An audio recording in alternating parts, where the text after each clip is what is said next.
ngiling awit namastu purnama sidhem mastu silaming wang jagat karana siram tondo kawisisaning busana sono sinawung langen wilopo yestu masiles tantur lampeng budo jinantur tutur katula tetela-tela tramlabding paradya winisuda trengkang dinama-dama winur sita ngupama paramniskara gyutiming ing jaman purwa winati tameng lata mangke tekap wasaning gubita ngayun plambang kang matumpa-tumpa ringgo panggung panggeng panggunggung sang Murwengkata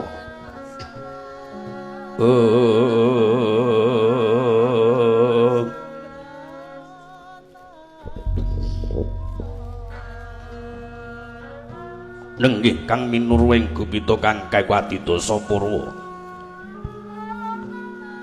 ika wilangan sawijadi linuhe dosa wilangan 10 purwa araning kawitan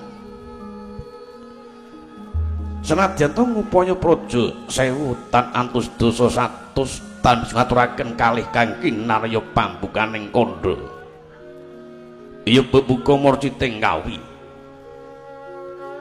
ing latri puniki nyandra hadeging pagelaran agung Kraton Dwarawati iya negara Dwaraka ya sebat Kraton Jenggala Manik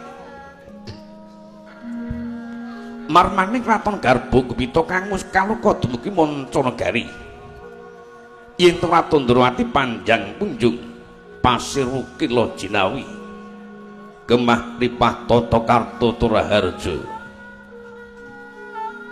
werdine panjang dawa pocapane punjung luhur wibawani jembar jajane dhuwur kawakasane ya padhang obore dhuwur kukuse pasir wukir pasir samudra wukir gunung tata lakiting praja mangkeraken pagunungan ngananaken wana saha pategalan ngiringaken pasabihan kang tumeking tepining Benawi ngayunaken bandran ingkang langkung ageng senadyan to kathah titahing jawata kang sinungga marang pertiwi kasungan dening akasa kathah para kawulane tetela sami anggana raras ing ngajeng wis kacarita yen Ratu Ndrawati Loh Jinawi pasmene Loh tulus kang sarwa tinandur dadi mapan siti ketumpangan warih apa kang dentan cepaken bisa tuwuh ijo royo-royo Jinawi kekawining tembung murah kang sarwa tinuku merga saka kabeh glaning para kawula ingkang sami among nutani bisa manani murah bugulan wastra ateges murah pangaran sandang gemah lakne sudagar layar pronang kuda dagang gedhe dagang cilik tansah lumintir saking Mancanagari dumugi Kraton Dwarawati hanglur selur pepindhaning tirta kang tanpa kendhat ari panyandra kathah para kawula kang saja mondhok ana ing kananggring Kraton Dwarawati senajan to pambukaning para kawula Papa Sudra Mulamdara nanging satemah den parengaken sida marang agung ing kunapa bumi Magersari senajan hamu satepa jembaring bumi bisa kinarya makmuring para kawula bisa kinarya tentreming para kawula ing kacandra kaya bisa nandur debok salaka pupus cindiyawa kencana gesang tata dientrem ayem-ayem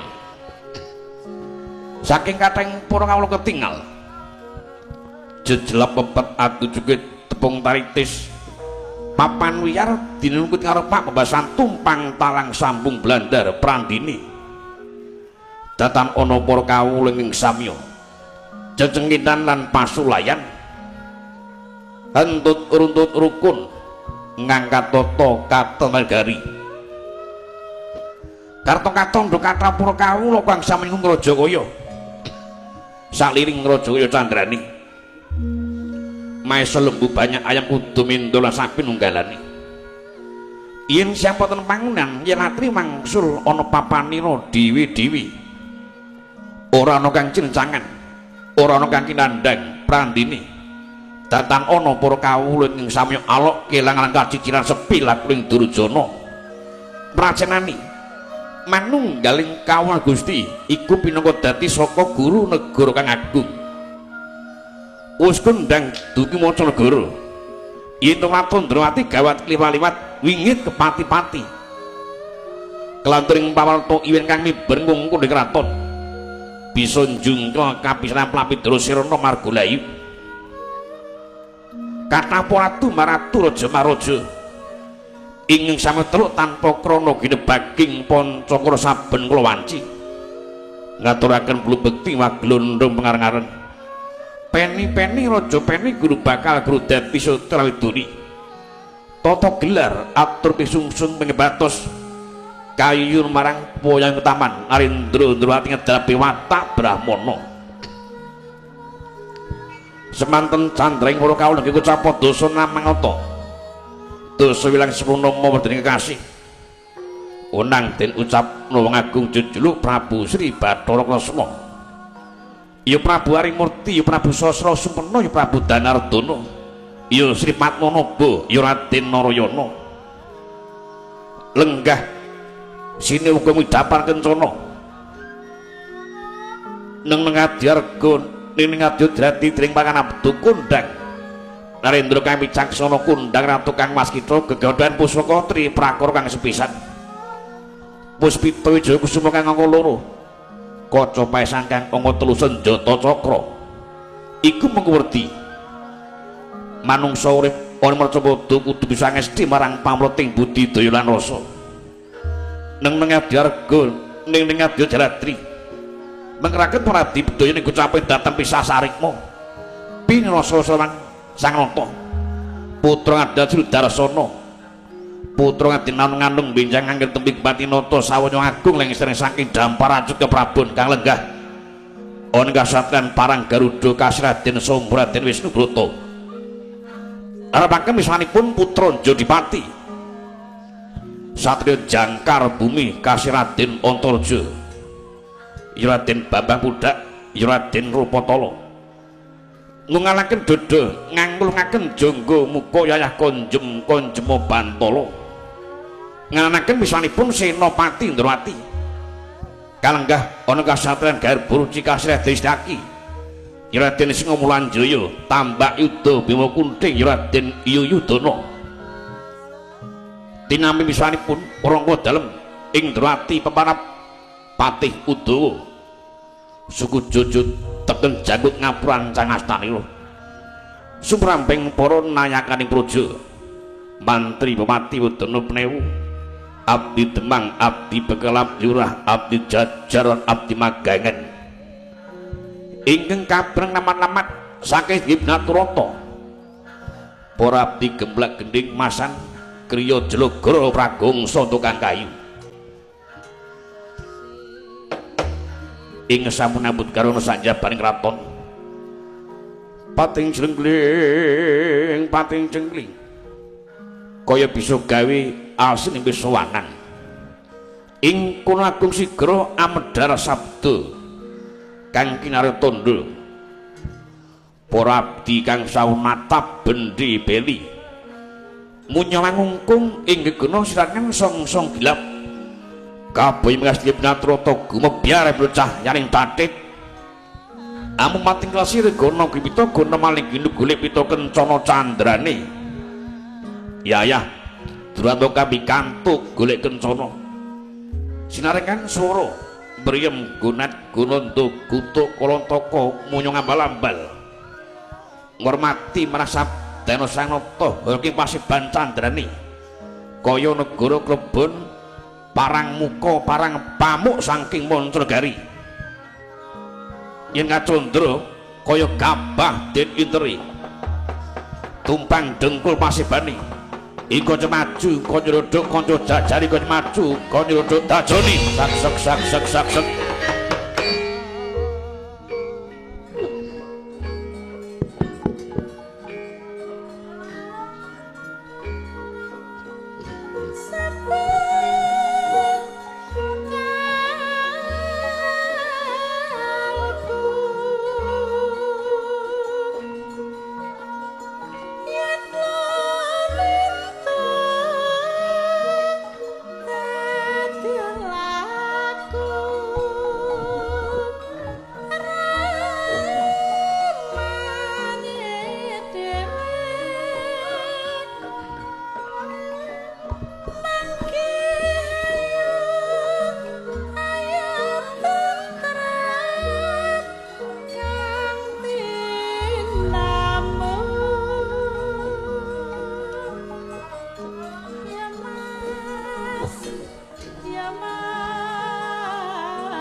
dening utamaning nata Birbuti bawa laksana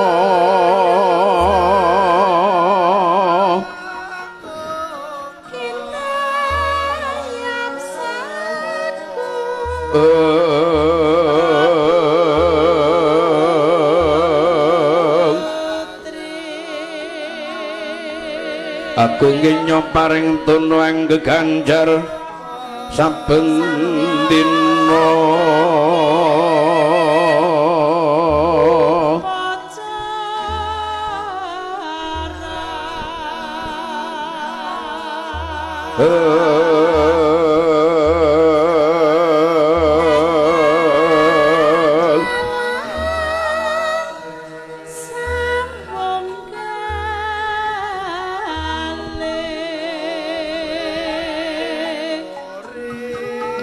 liring kang bawa laksana mangkono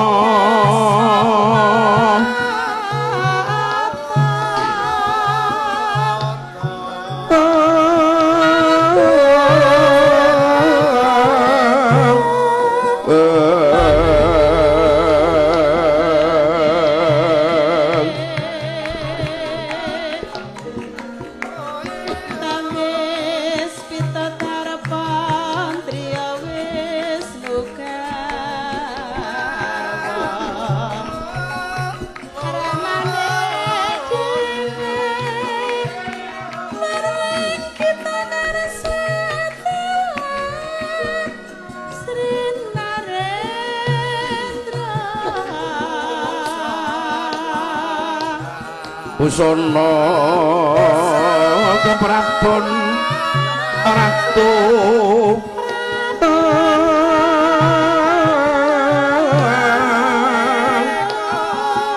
manika warna kang keksi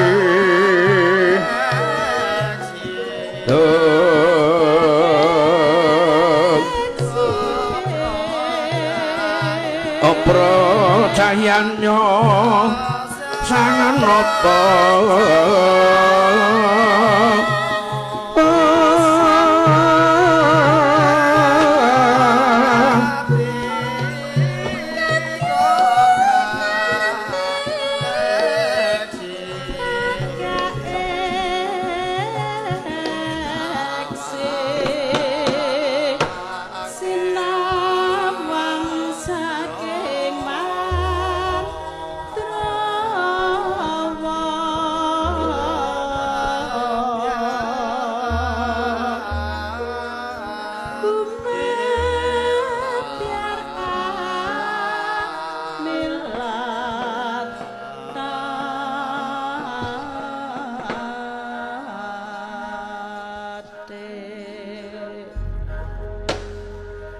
Sritinon ing pasiweken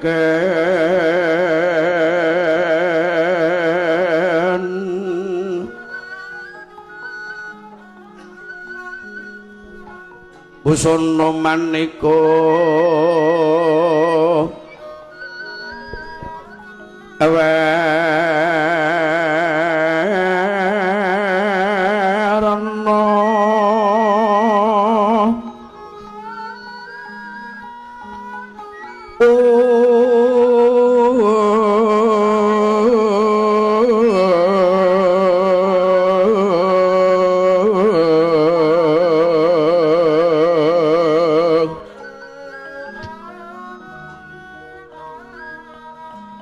Sipe puspiting udyono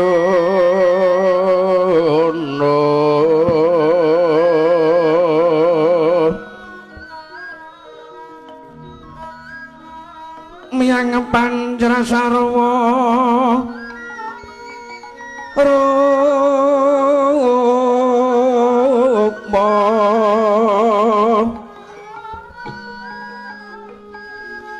reng langgeng manik Narawata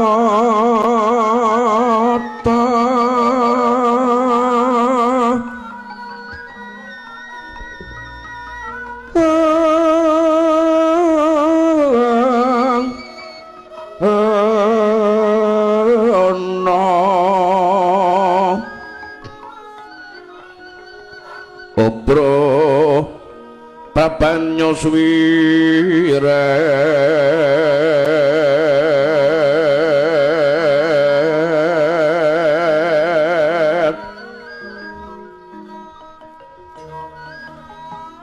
Kenyaring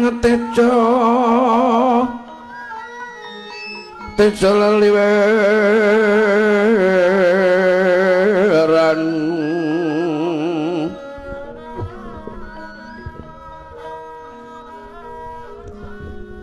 olir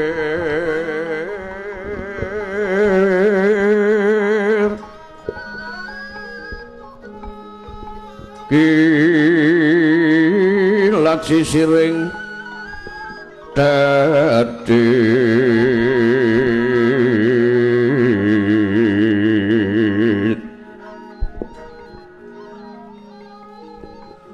wimbo kekondo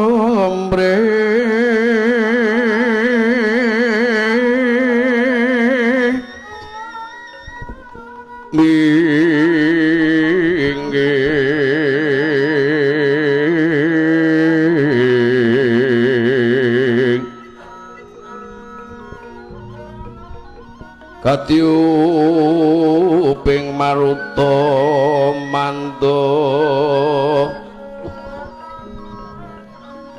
saparan ngambar kungas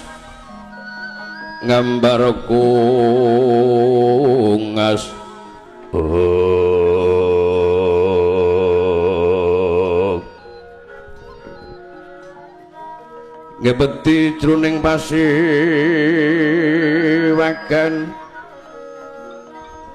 jroning pasiwakan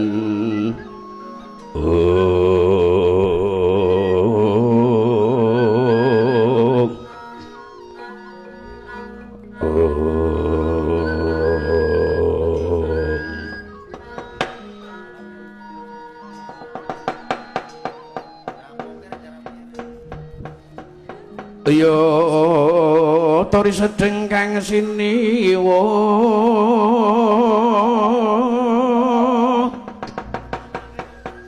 Maha Sri Bathara Kresna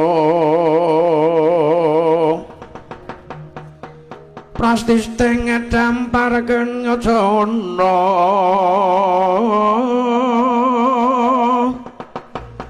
asri rengganing busana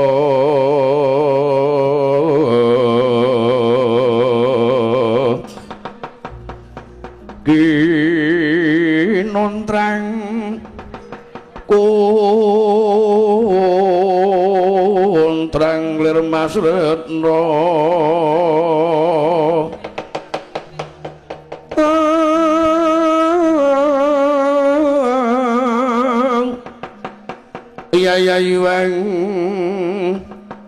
Yayuwang Wisnu Bathara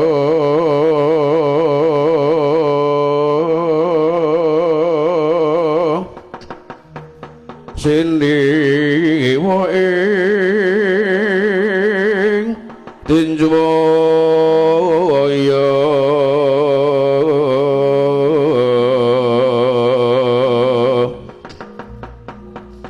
alon wedaring sabda alon wedaring sabda Sri Naranata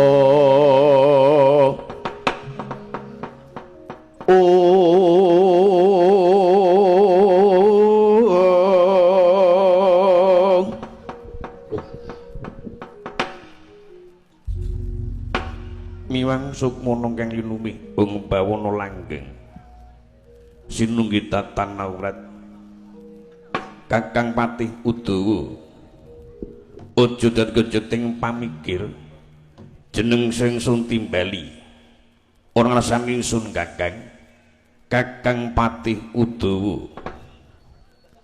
Urudun sinuwun sesemban kula maca padha saderengipun ing Adipaten Katimbang Ngabiyantara wonten Jawi Gedhe ras kepalasan yuta parang kelibataken pindha kambengan saloba tindan wonten naun kateng ping mundur kumujud mitra caru awur maras nanging sasampunipun Katimbang Ngabiyantara bingke manah pindha siniram tirta wae swindu manci siang mbok pilih ing Adipaten Katimbang Marasowan wonten lampatanipun ngabdi bebasan atur kula seklimah lampah kula sejangkah badhe paring pidun dumateng abdi kepaten boten badhe suwala kastungu duduk katiga sumangga jangga jer Adipaten gesang wonten pengamanipun Paduka Gusti Agung dundun iki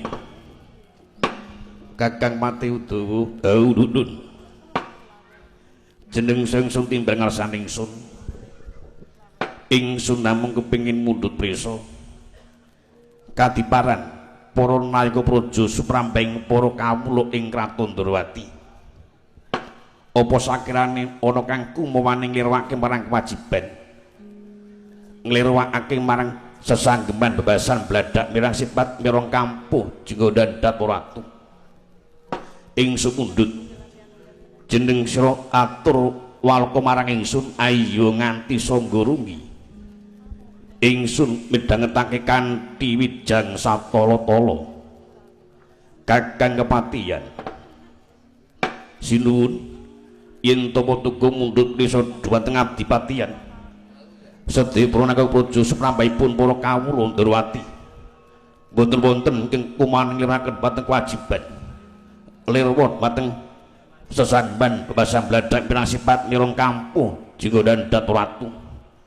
sedaya para kawula sayek sangkung praya sugeng abiyantara mal kathah kawula dalem malit dedam prang Siti Sewu ngaturaken bulu bekti waglondong mengareng-areng dudun Kakang Patih Udawa jumadung dawuh sinuwun mrajengento para kang praja sumrambing para kawula Ndrawati bisa kinarya ruwang ngembat watang aputu ngejung kumbala ruwet sapaning panggihan Kakang puja pangastawa pratakna marang kabeh para kawula Ndrawati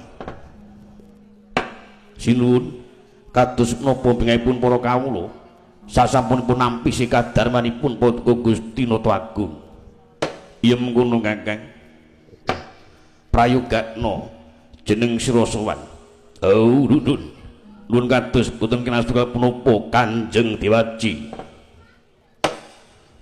ora bakal samar saka panduli ingsun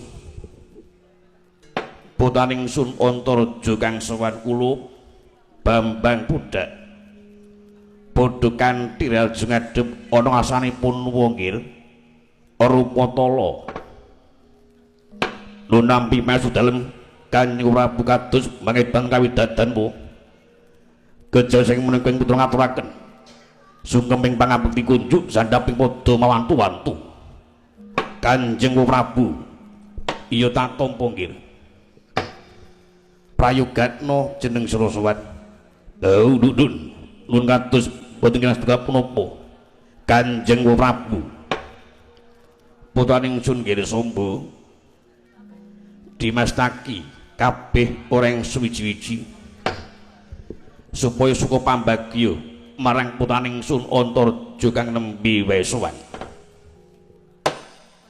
nuwun kepareng ingkang putra mula sabda dalem Rama Dewaji Samba Wisnu Brataya Dimas Antaraja padha kanthi raja ngadhep ana asane Kanjeng Rama Yayi Yayi Antaraja nampi maksudipun Kang Mas Samba kados widodo bisa mengkung rayi Kang Mas ya syukur Praja Sewu pun pangaturaken kaluhuran nggih Anggir Antaraja nampi maksudipun Pak Mas Taki boten ngasda punapa man ya syukur Praja Sewu manuk Adipatian nggih ngaturaken kaluhuran rawuh Paduka Angkir sowan wonten ing Kraton Ndrawati. Lho nampi maksudipun Siwati uda kados widodo wis sampun putrawa. Iya syukur nggih syukur. Antaraja kundur sabda dalem Kanjeng Prabu. Gawe kaget rasanipun wa. Antaraja sowan ana ing Kraton Ndrawati tanpa nganggo cecala luwih dhisik. Liripun kados pundi wa? Lire mengkene ya nggih. Kraton Ndrawati iku yen ana tamu sak ora-orane caos nawala luwih dhisik marang Punwa. Banjur Punwa ngrakit pamethuk ana ing tapel watesing Ratu Ndrawati. Utusan para Senopati munggahing putra nitih Reta Kencana nganti tumeka ana ing sangareping Stinggi Binatrata banjur dilalapake sowan ana ngasane Punwa nggih. Wadalah Kanjeng Prabu apa nggih? Ing mengajab ing putra boten badhe lar paugeran ing sampun nipta dhumateng sedaya para sesepuh nanging kadreng rasipun kang putra daya ing putra ngabiyantara wonten ngarsa Paduka Kanjeng Prabu. Wis to nggih ayo enggal bloko marang Punwa wigatine apa rasan dadak nganggo jigon pekiwu kula Rupatala.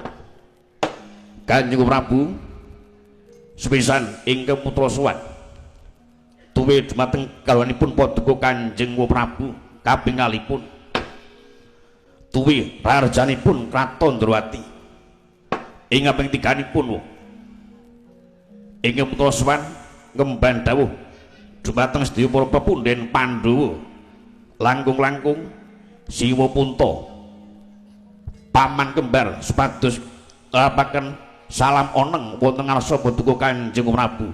Oh iya tak tampa salam onenge Yayi Prabu Punta lan Yayi kembar matur sembah nuwun wo. Wigatosipun keputra sowan wo dawuhipun Kanjeng Prabu Puntadewa ingkang temantuk dhumateng putra gandeng sampun sawata istamu Rama Werkudara menika mendra saking kasatriyan kalian paman Arjuna. Kanjeng Prabu supados ngawuningani ripalengan puniki kula boyong wonten ing kraton Gedumasta damel pepadang pepeteng ing nempuh dhumateng para pepundhen ing Kraton Ngamarta. Medanipun Kanjeng Rama Werkudara kalian paman Arjuna kathah para winasis kathah para pandhita ingkang dipun sumuni prisa pasrah bungkuan dhumateng ingkang putrawa rumah cepet ing pamikir lajeng pamanggihipun Siwa Puntadewa boten wonten ingkang saged damel padhang alit kalih ageng tiga namung sajuga Paduka Kanjeng Prabu Ndrawati. Monggo kula boyong wonten Kraton Gedumasta lan ingkang putra badhe prisa wonten pundi mindhanipun Rama Werkudara kalian paman Arjuna mekaten wa.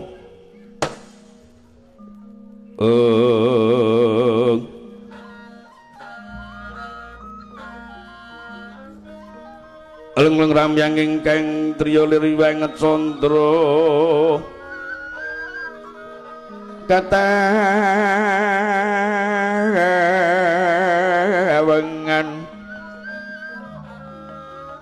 sumu ing tias lir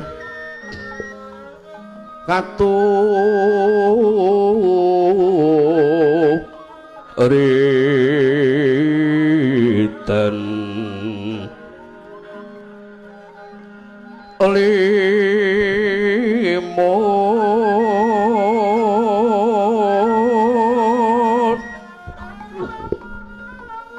kabyataming rujit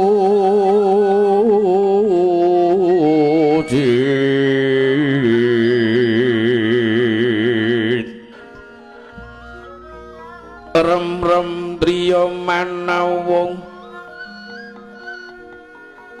Satria mana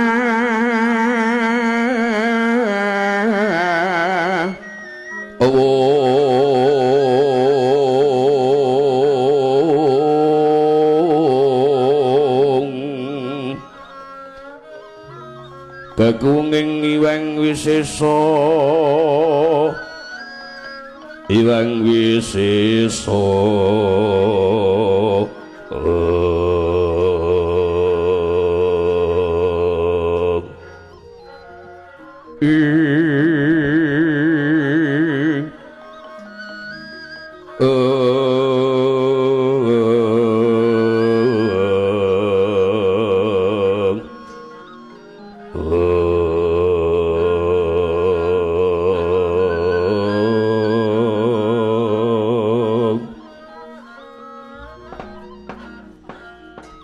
sukmana kang nyuwih ngebawana langgeng sinunggi datan awrat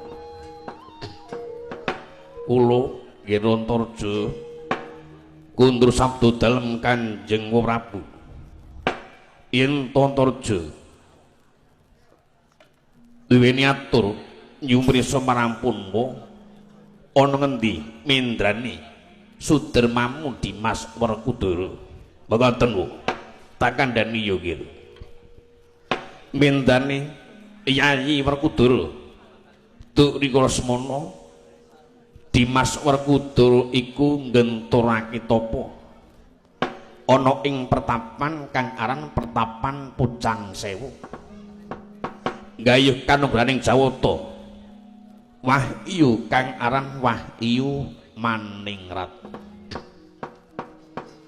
merga saka gentur tapane lan mateng semedine Sudarmamu pikantuk kanugraning Jawata Wahyu Maningrat nanging Wahyu Maningrat paring waler marang Dimas Werkudara mengkene nggih Werkudara jeneng sira wis paripurna anggone ngenturake tapa lan nampa nugraning Jawata Wahyu Maningrat ya aku kang aran Wahyu Maningrat jeneng sira banget tak mung lan kuat kedunungan kalenggan kuat lenggahi dampar kencana nanging wewalerku sakwise tak mung utawa nampa nugraning Jawata Wahyu Maningrat ora kena mampir-mampir merga saka mangka ing ati Dimas Werkudara saka Pertapan Pucang Sewu lali waring wahyu kampir ana ing kraton Ngamarta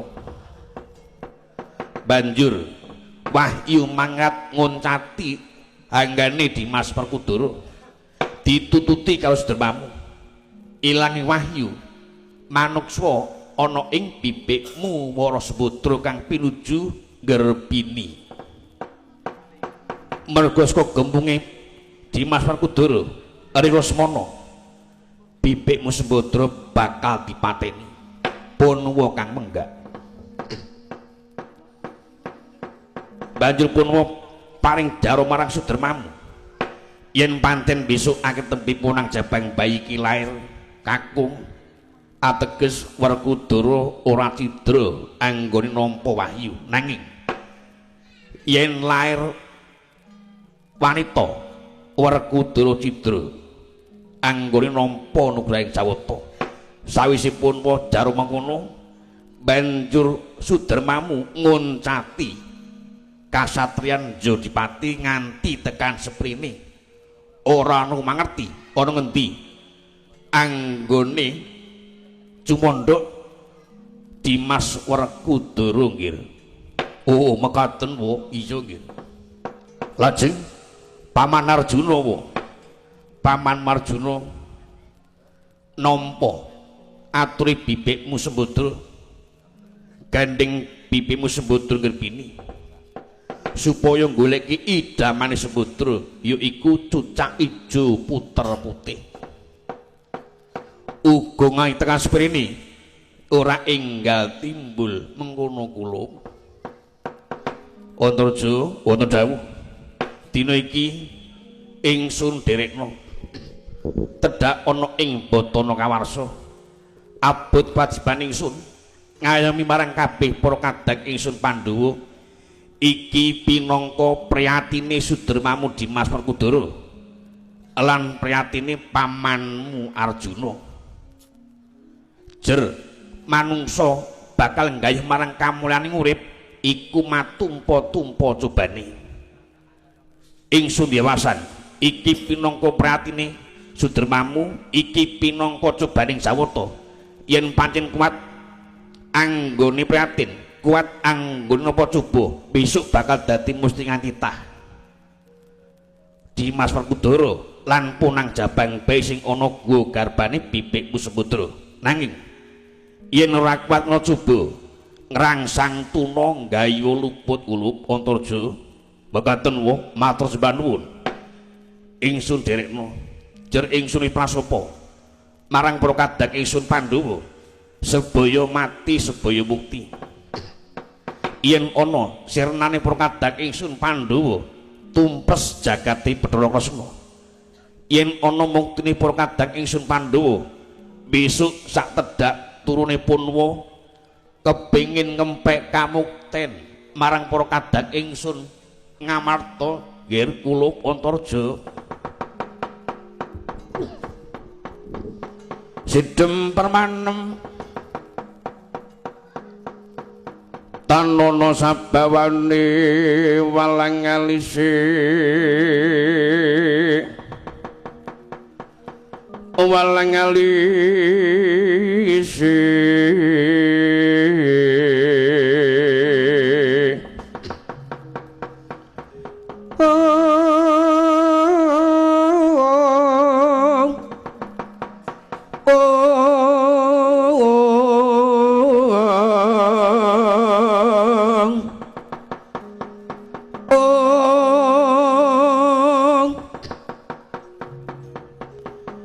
kapiyarsa swaning abdi gemblek gending kriya lan kemasan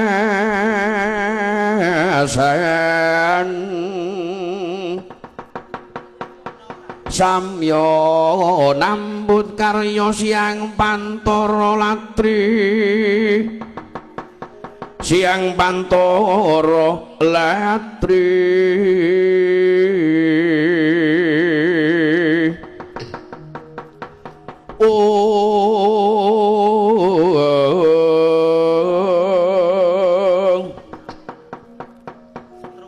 nuhuni sabdaning nata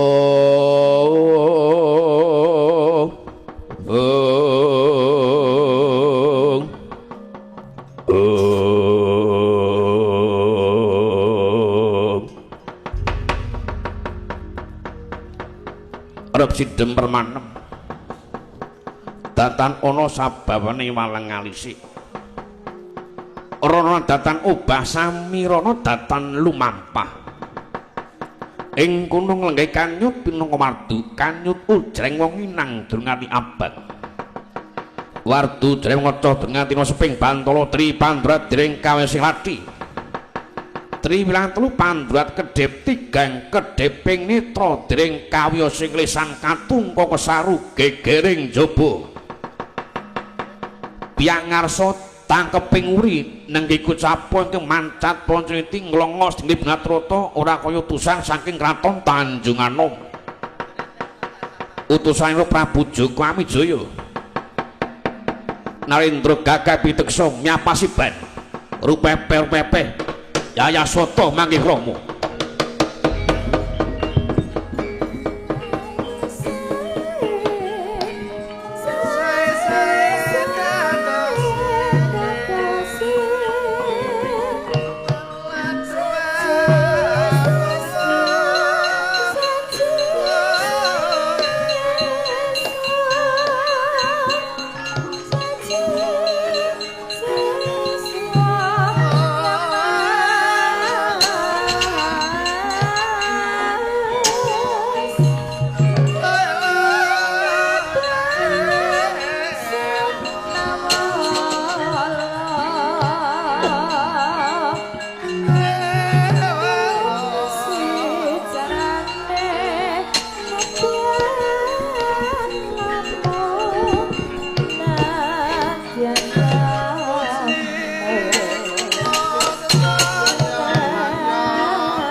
mendak alon tata trapsilan nira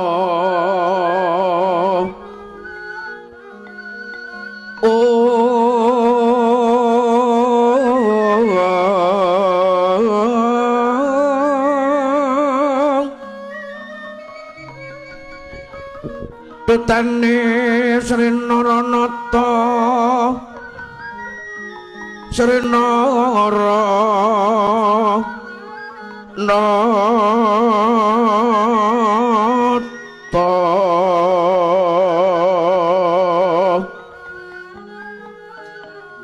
kata kaping Prawadya Prawadya Tandya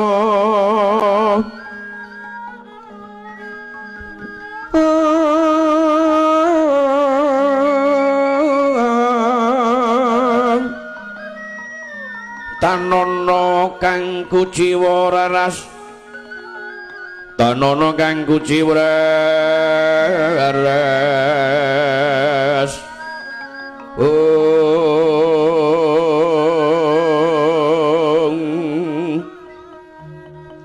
raras rumeseping triya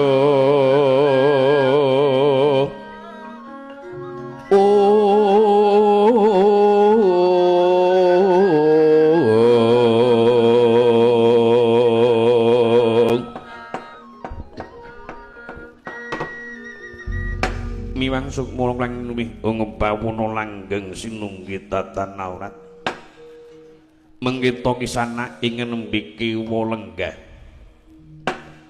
sadèrèngipun kula ngacarani nun ngepareng kula badhe ngempek kadang taruna dhumateng Paduka Yayi Prabu Yayi Prabu kula ngaturaken pasegan panakrami rawuh Paduka Yayi Prabu wonten ing Kraton Ndrawati Yayi. Jagadéwa Bathara. Kula tawitan kalih katedhel kalih murda. Panganggo dalem Koko Prabu ing sampun kersa ngaken kadang taun dhumateng Kang Rai. Nun nampi paestu dalem Koko Prabu kados winantu karejan Nirsabikala. Gejah sing menika ingkang ngaturaken sungeming pangabekti kunjuk sandhaping padha mawantu-wantu Koko Prabu uyih kula tampi Yai kula tampi kaskican lenggah langkung rumiyin Yayi kados pundi kaskican lenggah langkung rumiyin pripun kaskican lenggah langkung rumiyin oh iya kados boten kinasembah punapa Koko Prabu boten teges kula menika tambuh nembiri palenggan puniki kula panggen dhateng Paduka Yai Prabu. Yai Prabu menika narendra saking pundi? Sinten ingkang dados jejulipun Yai? Mboten ketang namung sak megaring songsong. Kula menika nyepeng pangmos wonten ing kraton Pulo Raja Wedi. Kraton Pulo Raja Wedi. Nggih. Lah kok saged nestan Kraton Pulo Raja Wedi amargi cumudipun wonten ing gisi ing samudra. Oh, ngaten. Inggih dados jejuluk kula. Kula pun Prabu Sasra Hambara. Oh iya. Prabu Sasra Hambara. Prabu Sasra Hambara. Alit kula naminipun Kabul. Oh ngaten.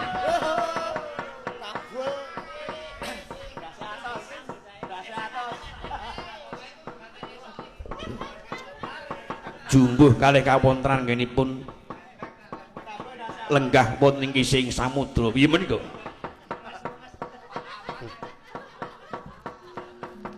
Kula Narendra, iya. Sadèrèngipun dados Narendra keamanan. Oh ngaten. Menapa krasa Paduka Yai Prabu rawuh wonten ing Kraton Ndrawati. Sepisan ing retuwe dhumateng kalbuhanipun Paduka Koko Prabu kaping kalihipun. Kula menika mbanthaos ngarsanipun Kadang Kulawarda. Ing lenggah wonten ing Kraton Tanjunganom Koko Prabu Joko Amijaya. Oh menika Kadang Werda Paduka menapa tunggil Rama tunggil Ibu sanes. Lah kok saged ngendika yen to Kadang Werda. Sampun kula anggep menika Kadang kula sepuh piyambak. Oh ngaten. Nggih. Amargi Kraton Pulo Raja Wedi menika kelereh ke bawah pemerintahan Kraton Tanjunganom. Oh ngaten. Menapa Paduka Yai Prabu menika kelereh ke bawah pemerintahan Tanjunganom? Nggih, boten badhe lepat. Ingkang sinebat rereyan. Boten. Kula sanes rereyan.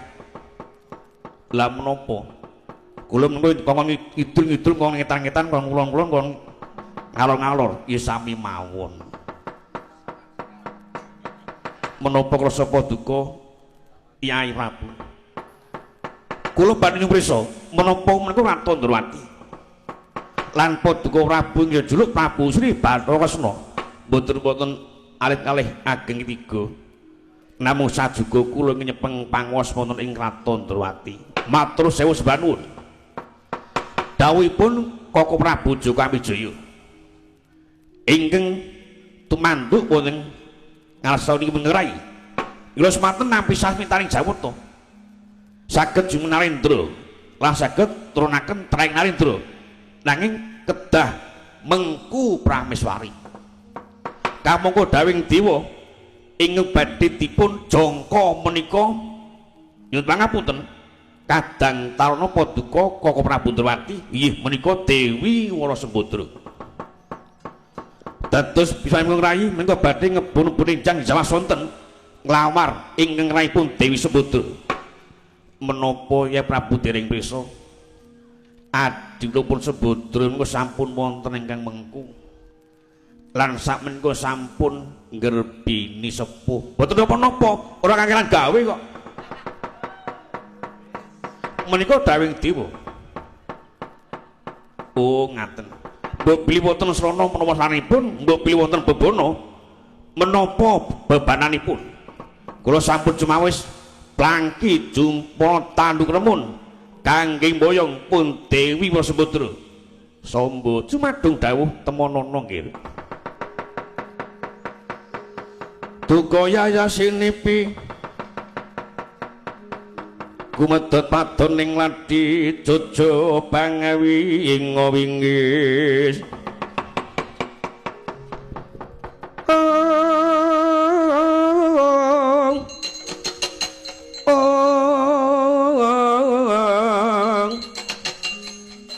Oh pinapu ing muka katana Bramarkata yen kadulu pindha puspita ora wari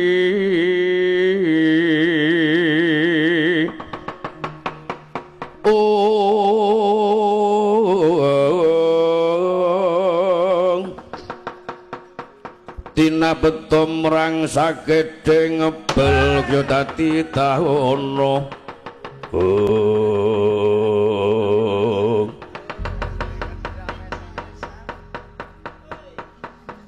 Amit sewu aku numpak krama karo kowe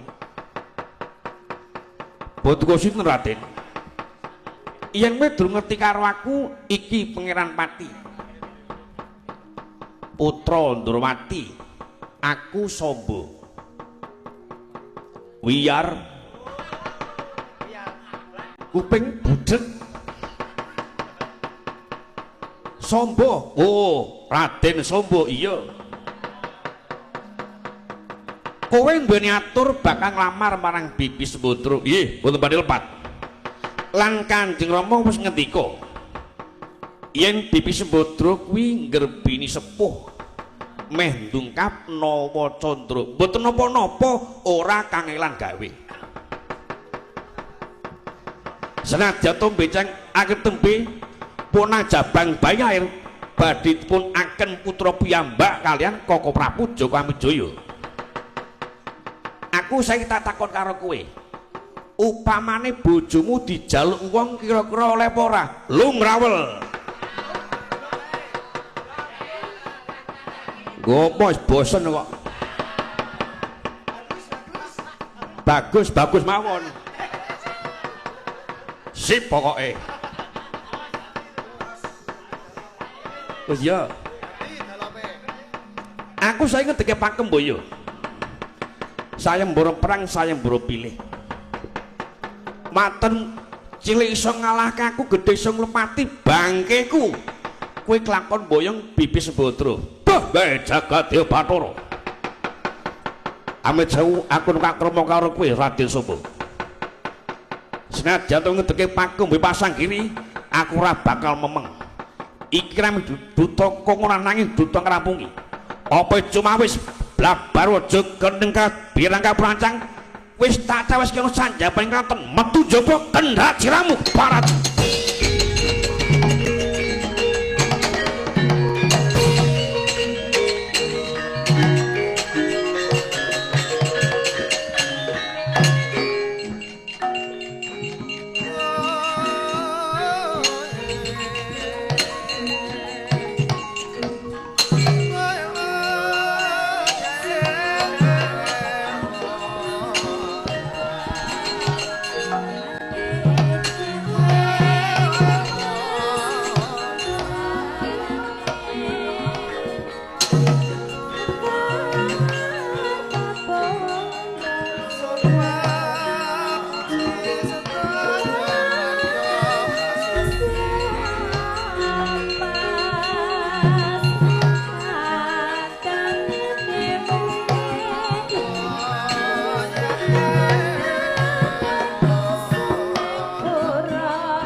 Kados wonten tamu iya nggih sinten tamunipun po minten pangakune iki mau utusan saka ing kraton Tanjung Anom utusane Prabu Joko Amijaya jejuluke Prabu Sasra Ambara sejanipun menapa kepengin bakal nglamar marang bibikmu Sembadra lho badhe nglamar mengkono nggih napa dering prisa yen to Bibi Sembadra engko sampun wonten ingkang amengku pun wis jarwa nganti pun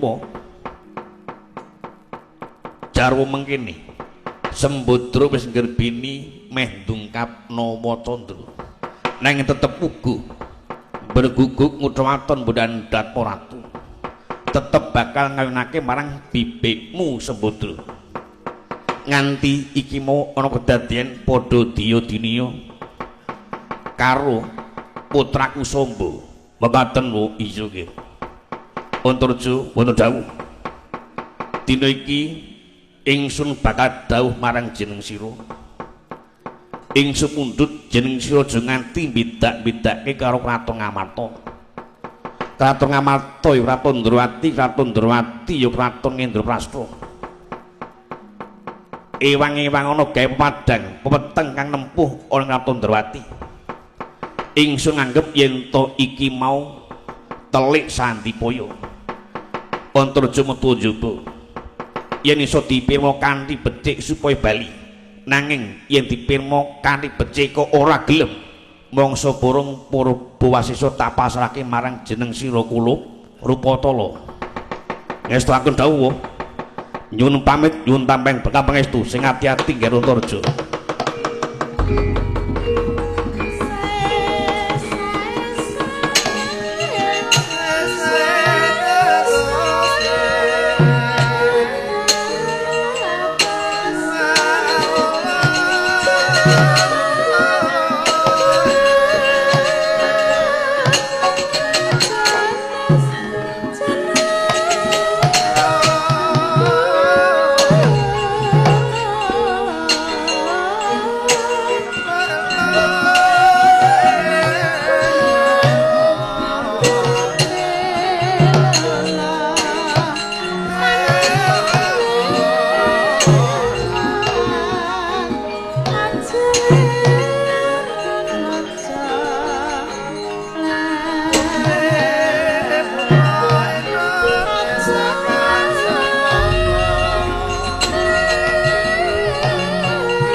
Kepareng ingkang rai badhe matur Koko Prabu ana apa Dimas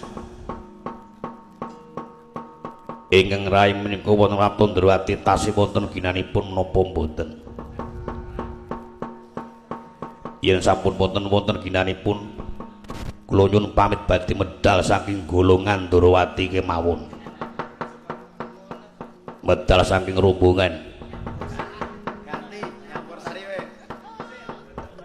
Sebab ya apa Dimas? Anggir Antarja menika tamu. Ing menapa Koko Prabu dawuh kalian Anggir Antarja supados manggi Narendra menika mau kedahipun ing manggi Narendra menika mau ingkang rai. Ateges Koko Prabu pun mitados dhumateng ingkang rai. Sampun kula tamedal saking rombongan mawon. Tekate dadi wiyoga campur sari ora apa-apa.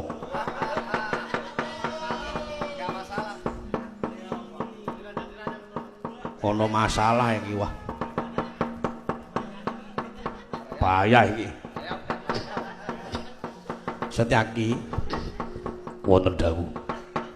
Mergo ingsun nganggep yen to iki mau putra. Ora nganggep yen to Antarja kuwi dudu sapa-sapa, leres menika prunan. Nanging Antarja menika tamu. Yen to Koko Prabu dawuh kalian Anggir Antarja menika klentu. Pampun wonten kedatosan boteng para kawula Ndrawati kados pundi?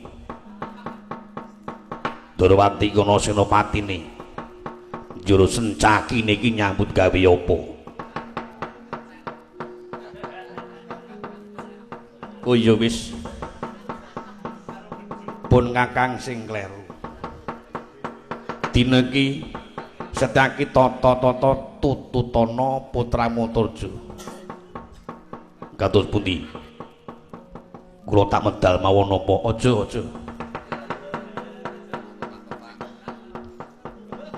Tetep Setyaki Senopati.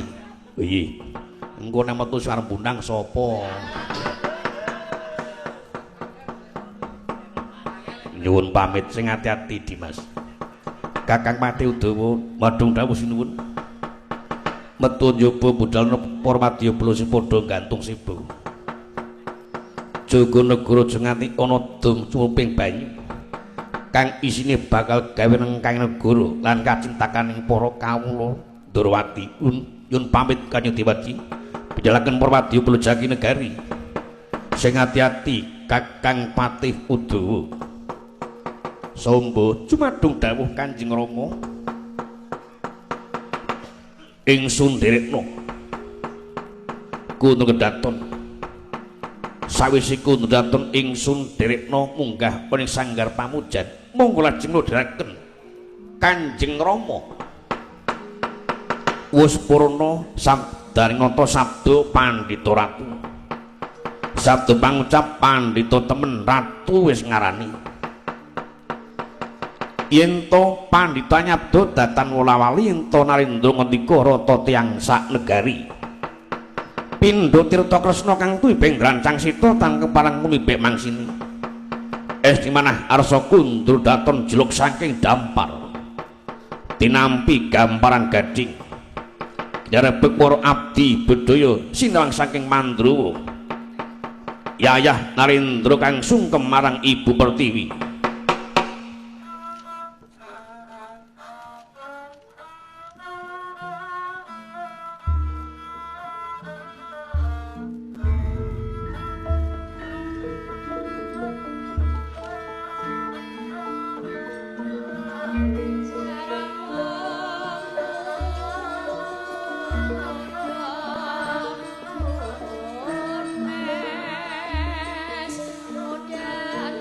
Desa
kaneka putra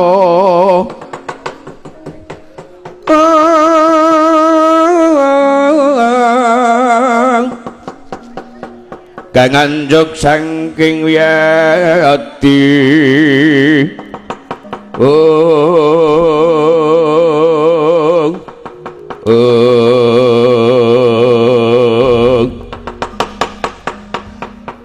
sinegeng ingkang suka parusuka nengge kucapo kang wonten sanjabaning Ratu Ndrawati Patih Udawa Ngawi para Madyabala penganasta pindhaku mlebeting dojo kapipiting maruta datar mantra-mantra iku Madyabala Ndrawati pating glidra pating glajit kaya gabah deniteri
mijil saking stinggil damulat lakuning rata kencana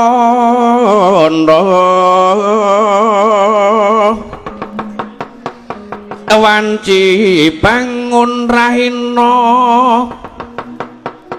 surya kang mijil saking bumi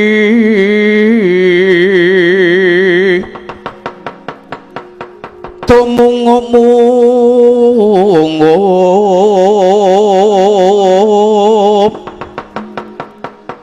arsa madangi jagat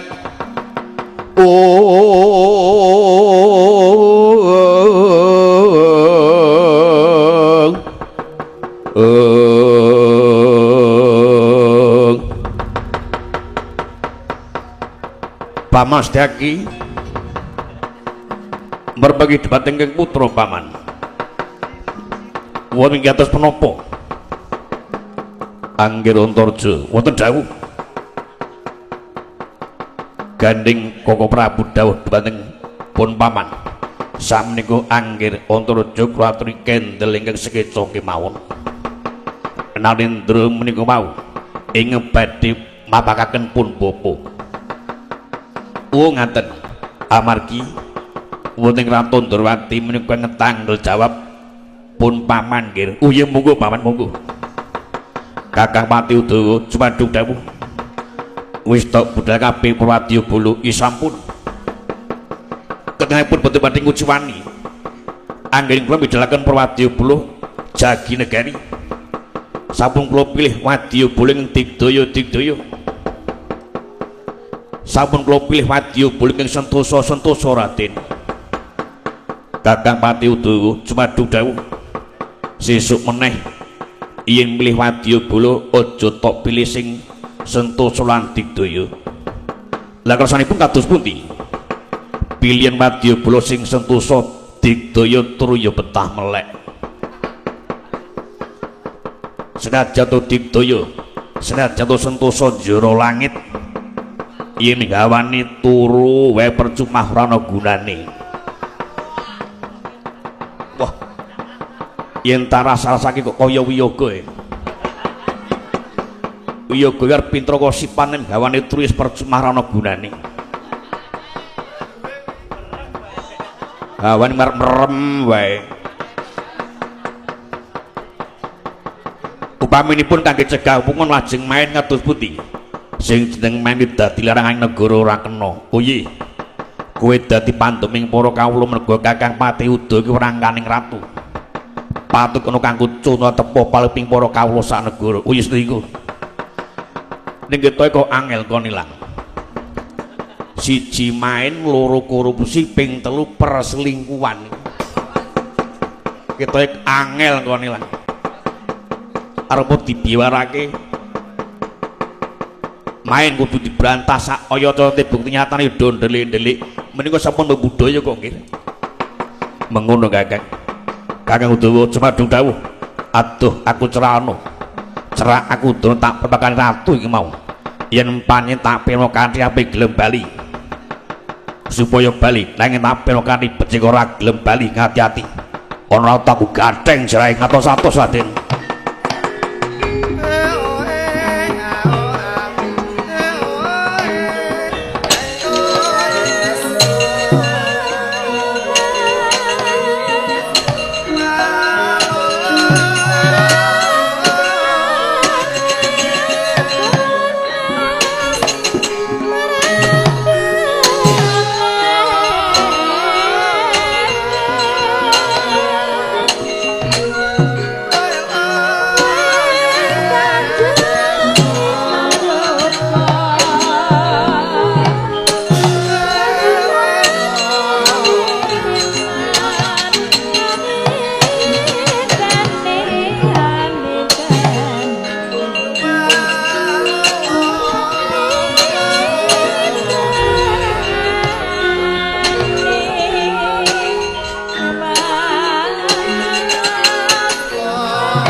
Ana satriya ana arep aku sapa kowe yen takon karo aku Senopati Ndrawati aku Setyaki Prabu Sasrambara ana barang yen kowe ngampi kok kanthi apik dene iki bali yo aja to pacut nggono bakal lamar marang Dewi Wala Samudra. Wah dalah iki aku ora urusan karo kowe. Aku bakal ketemu karo jeneng Raden Sobo. Mergo pancen kuwi sing ngedeke panggung boyo. Sayembara perang, sayembara pilih. Niti sing Drisopun ketok karo aku. Rasa kepuk pun canangkir Sobo. Watur sengalaki staki.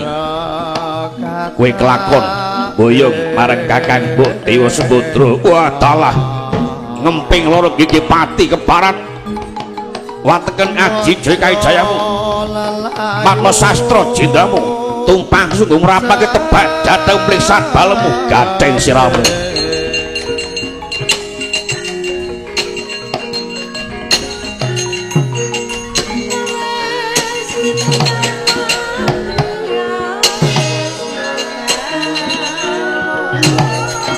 Tut, tut.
Sing sramu